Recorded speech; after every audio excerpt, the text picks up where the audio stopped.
Hello, listening friends. नमस्कार श्रोता मित्रों, We are delighted that you tuned in to listen to this program. हमें खुशी है कि आप इस कार्यक्रम को सुनने के लिए उपस्थित हैं। It is our desire and prayer that you are encouraged through these messages ये हमारी इच्छा और प्रार्थना है कि आप इन संदेशों के द्वारा प्रोत्साहित हों and that you will lift up your eyes to the Lord, और आप अपनी आंखें प्रभु की ओर उठाएं, because I know He wants to encourage you tonight. क्योंकि मैं जानता हूं कि वो आज रात आपको प्रोत्साहित करना चाहता है। And today we're going to begin a new series of messages. और आज हम संदेशों की एक नई श्रृंखला शुरू करने जा रहे हैं। We entitled it, Who is your real enemy? हमने इसका शीर्षक दिया है कि आपका असली शत्रु कौन है।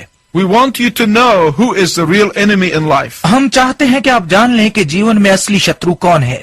There are some people who have fights in the home and they think their spouse is the enemy. कुछ लोगों के घरों में लड़ाइयां होती हैं और वो सोचते हैं कि उनकी पत्नी उनकी असली शत्रु है। Or some colleague at work who's an enemy. या काम पर कुछ सहकर्मी वो शत्रु हैं।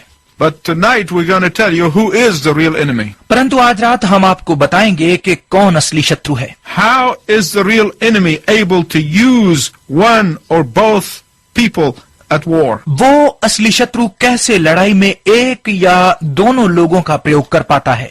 When two believers disagree and that disagreement degenerates into war of words, जब दो विश्वासी असहमत होते हैं और ये असहमति शब्दों की लड़ाई में बदल जाती है, the next thing you have is a people who are divided into two camps. तो अगली बात आपके सामने ये आती है कि लोग दो गुटों में बट जाते हैं। Both sides perceive each other as enemies. दोनों पक्ष एक दूसरे को शत्रु समझने लगते हैं। Is this really true? क्या ये वास्तव में सत्य है? Can two redeemed believers purchased by the blood of Christ be enemies? क्या छुटकारा पाए हुए और मसीह के लहू से खरीदे हुए दो विश्वासी शत्रु हो सकते हैं? So who is the real enemy? तो कौन है असली शत्रु? How does the real enemy manage to enter into the hearts of one or both of these individuals or groups? ये असल शत्रु दो मनुष्यों या दो गुटों के दिलों में दाखिल होने में सफल कैसे हो जाता है? Consider a Christian who knows that sin and impurity is dishonoring to God and is dishonoring to the body. विचार कीजिए एक मसीही जो जानता है कि पाप और अशुद्धता परमेश्वर के प्रति और देह के प्रति निरादर है। A Christian who knows that sin and impurity is dishonoring to the mind and dishonoring to the soul. एक मसीही जिसे पता है कि पाप और अशुद्धता मन और आत्मा के प्रति निरादर है। What if this same Christian keeps falling into the sin of disobedience and impurity again and again? तो क्या कहेंगे यदि ये मसीही अशुद्धता और अनाज्ञाकारिता के पाप में बार बार गिरता है? What will happen in this case? तो इस मामले में क्या होगा? Eventually he or she will begin rationalizing and blaming the circumstances and blaming others. परिणाम स्वरूप वो कारण प्रस्तुत करना और परिस्थितियों और दूसरों पर दोष लगाना शुरू कर देगा या देगी। What is happening here? यह क्या हो रहा है? What is that person doing to allow the enemy into his or her life? ये व्यक्ति क्या कर रहा है या क्या कर रही है जिससे शैतान को उसके जीवन में आने की अनुमति मिल जाएगी And cause defeat in their life? और उनके जीवन में पराजय लाएगा? Sometimes the same thing happens in the church. कई बार यही बात कलीसिया में होती है।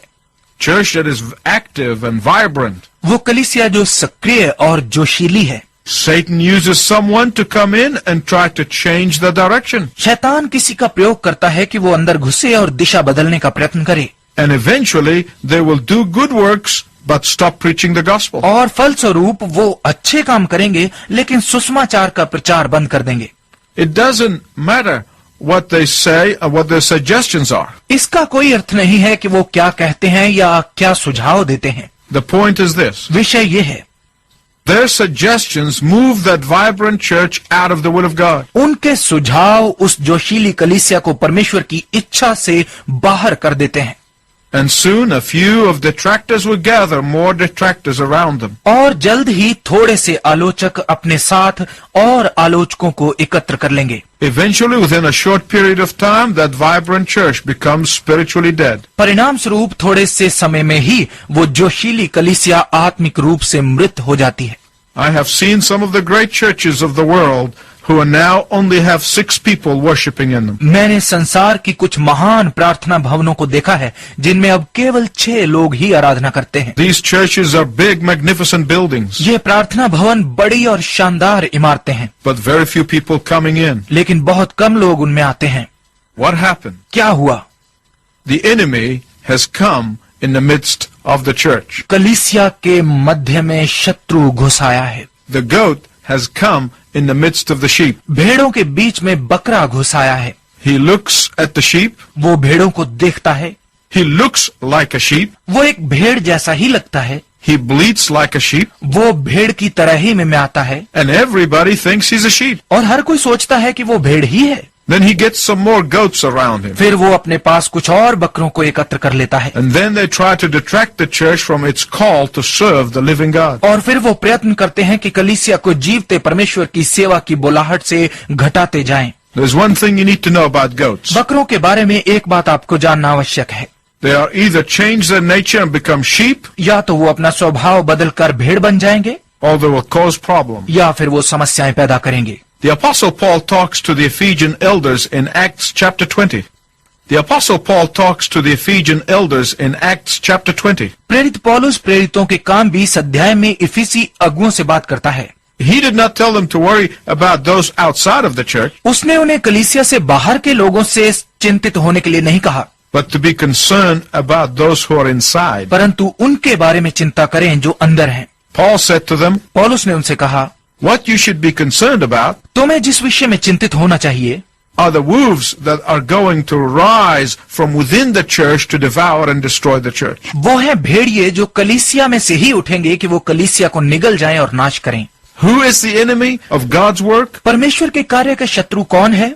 Who is working within these individuals? इन मनुष्यों में कौन काम कर रहा है? Who is the one who really wants to destroy the work of God? वास्तव में कौन है जो परमेश्वर के काम को बर्बाद करना चाहता है? Today I want to tell you about him आज मैं आपको उसके विषय में बताना चाहता हूँ, because I want you to know the real enemy. क्योंकि मैं चाहता हूँ कि आप असली शत्रु को जान लें।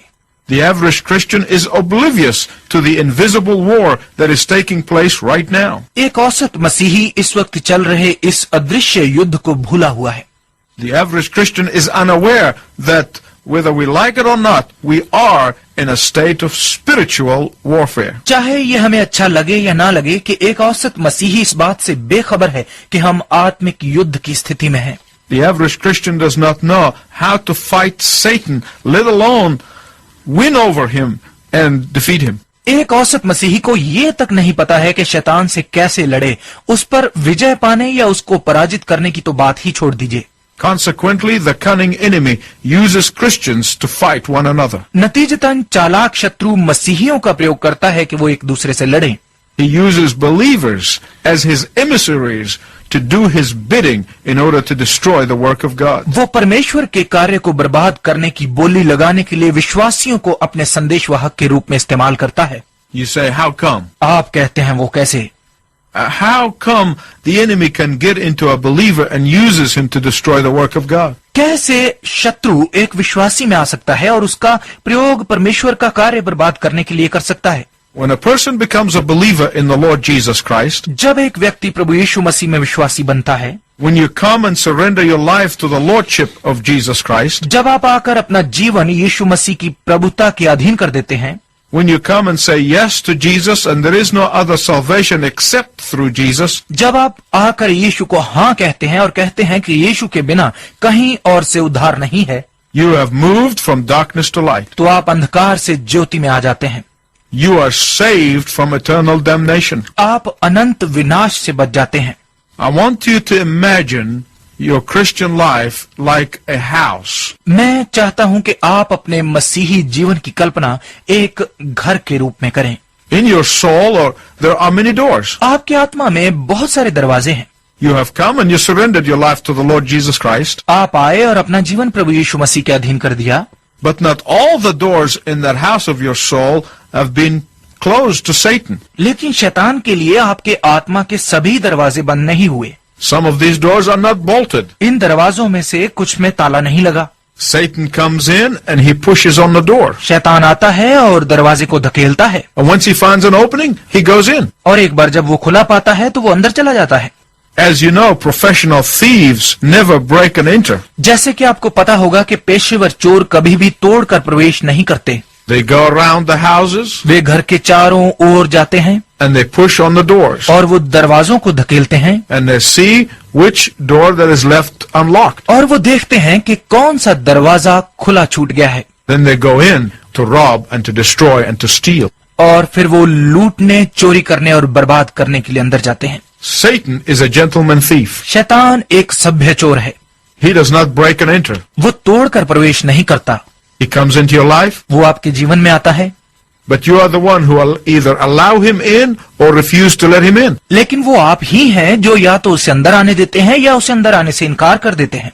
What do I mean by this? इससे मेरा क्या अर्थ है? Listen very carefully, please. कृपया बहुत ध्यानपूर्वक सुनिए। Anger is a door. क्रोध एक दरवाजा है। If the door of anger is left unbolted, यदि क्रोध के दरवाजे को बिना ताला छोड़ दिया Satan is going to go in and enter into your life through that door. तो शैतान अंदर आएगा और उस दरवाजे से आपके जीवन में प्रवेश कर जाएगा And he will create havoc, और वो विनाश ले आएगा, not only for your life, but for the lives of all those around you. न केवल आपके जीवन के लिए बल्कि उनके लिए भी जो आपके आसपास हैं। Another example. एक और उदाहरण, Bitterness is a door. कड़वाहट एक दरवाजा है, Hatred is a door. घृणा एक दरवाजा है, Rebellion against authority is a door. शासन के विरुद्ध विद्रोह एक दरवाजा है, Jealousy is a door. ईर्ष्या एक दरवाजा है, Sexual lust is a door. काम वासना एक दरवाजा है, Greed is a door. लालच एक दरवाजा है. False guilt is a door. झूठा अपराध बोध एक दरवाजा है. Shame is a door. लज्जा एक दरवाजा है.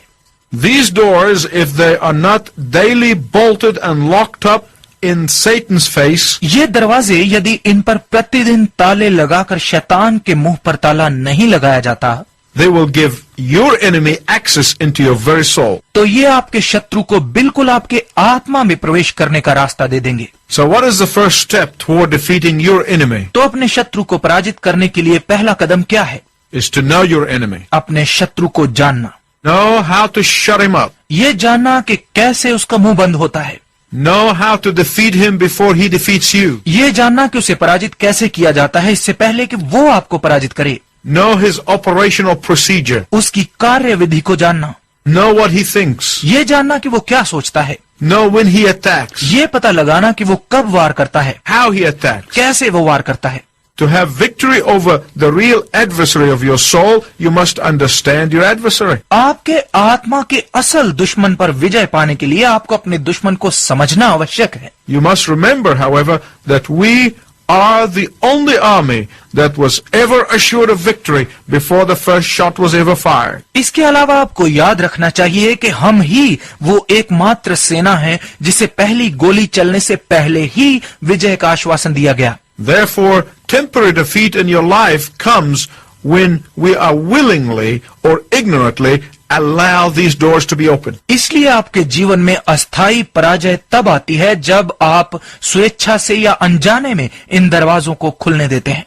When you are not on the alert. जब आप सावधान नहीं हैं. When you are not watching out. जब आप ध्यान नहीं रख रहे. Now, I want to recommend that you start using a notebook of some sort. अब मैं आपको ये सुझाव देना चाहता हूँ कि आप किसी प्रकार की एक नोट पुस्तिका लें. Because the devil would be very anxious for you to turn off the radio or to forget what I'm going to tell you. क्योंकि शैतान आपके लिए बहुत उत्सुक होगा कि आप रेडियो बंद कर दें या जो मैं आपको बताऊंगा वो आप भूल जाएं. He will work as hard as he can to make you do that. आपसे ये करवाने के लिए जितनी कोशिश वो कर सका वो करेगा. So write these things down as the Spirit of God gives them to us. इसलिए परमेश्वर का आत्मा जो बातें हमें बता रहा है उन्हें लिखते रहिए. Our time has come to an end. हमारा समय समाप्त हो गया है. And I have so much more to tell you. और आपको बताने के लिए मेरे पास और बहुत कुछ है. I hope you tune in the next time so you can hear the rest of this. मुझे आशा है कि आप अगली बार भी शामिल होंगे ताकि इसका शेष भी सुन सकें. Until then, I wish you God's richest blessings. तब तक मैं आपके लिए परमेश्वर की उत्तम आशीषों की कामना करता हूँ.